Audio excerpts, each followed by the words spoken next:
Bienvenue dans notre hebdo-cateau d'Arlon, l'actualité de notre unité pastorale Notre-Dame d'Arlon.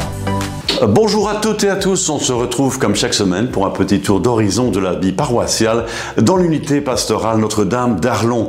Un regard dans le rétro et l'agenda bien rempli des prochains jours. Jeudi dernier en soirée, sous la houlette de l'abbé Jean-Claude Bambellé, une belle soirée de préparation au baptême a rassemblé futurs baptisés et accompagnants dans une ambiance tout en simplicité et en profondeur.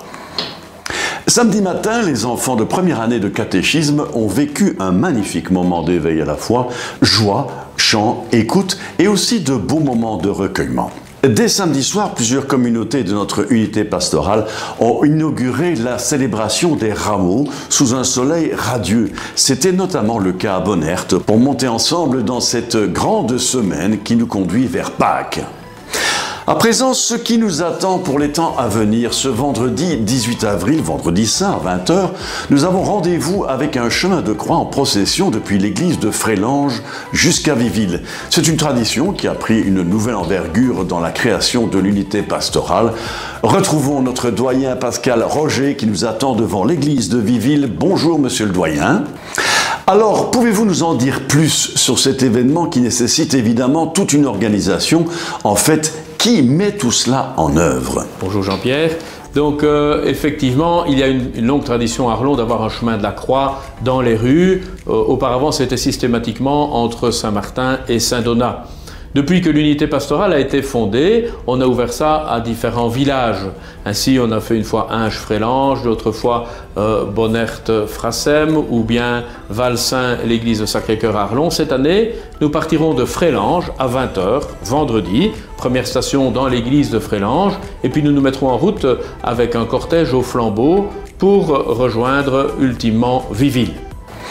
Alors, pouvez-vous nous en dire plus sur cet événement qui nécessite évidemment toute une organisation? En fait, qui met tout cela en œuvre?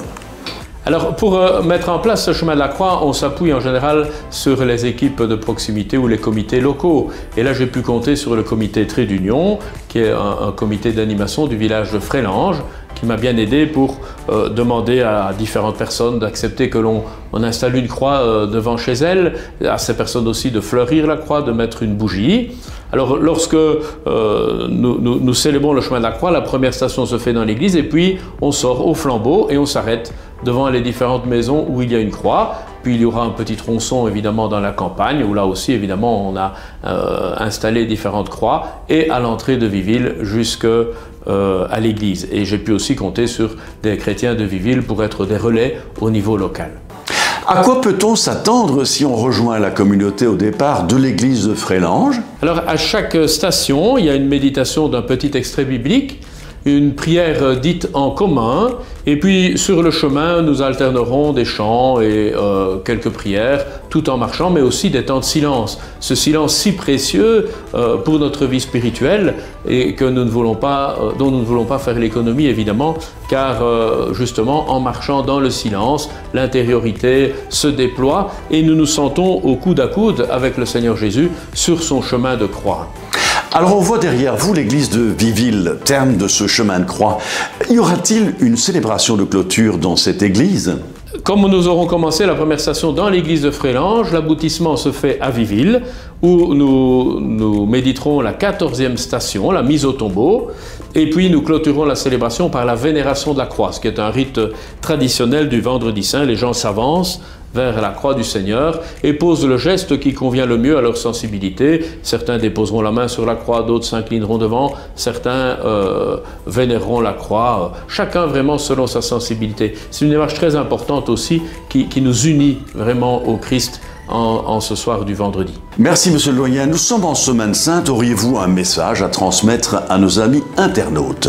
Mais la Semaine Sainte est le plus beau moment de l'année pour tous les chrétiens. On y célèbre le cœur de la foi chrétienne, le fait que la vie triomphe de la mort, que notre Dieu est un Dieu de vie et que tout ce qu'il y a de mort et de mortel en nous est appelé à disparaître au profit d'un déploiement de cette vie du ressuscité en chacun de nous, reçue au jour du baptême.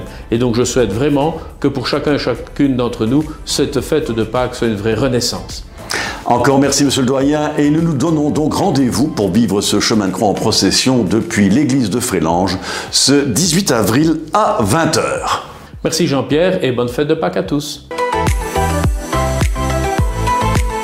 Le samedi 19 avril, à la veillée pascale à Saint-Martin, 14 catéchumènes recevront les sacrements de l'initiation chrétienne, baptême, confirmation et Eucharistie. Une grande joie pour notre Église. Le dimanche de Pâques, toujours à Saint-Martin, à 11h, 3 enfants seront baptisés et 7 jeunes communieront pour la première fois.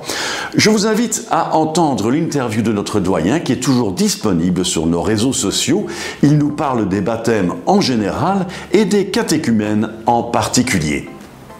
Autre belle proposition, à Frassem, samedi soir à 20h, une veillée pascale 2.0 avec projection vidéo et animation par la chorale Boguifra. Une liturgie vivante, priante et ancrée dans notre temps. Notez déjà le jeudi 24 avril à 16h30, l'équipe pastorale d'Arlon se réunira au presbytère de Saint-Martin pour un temps de réflexion et d'organisation. Le dimanche 27 avril, fête de la miséricorde divine à Saint-Martin, confession, enseignement, chapelet, adoration et Eucharistie. Le programme détaillé apparaît sur vos écrans et est disponible sur nos réseaux sociaux. Enfin, le lundi 28 avril, ce sera le jubilé des personnes porteuses de handicap. À 14h, le père Vincent Nouen célébrera la joie de Pâques avec les résidents du jardin d'Arlon. Un beau moment de partage qui se terminera par un goûter festif. Joyeuse Pâques à toutes et à tous et à la semaine prochaine pour de nouvelles aventures.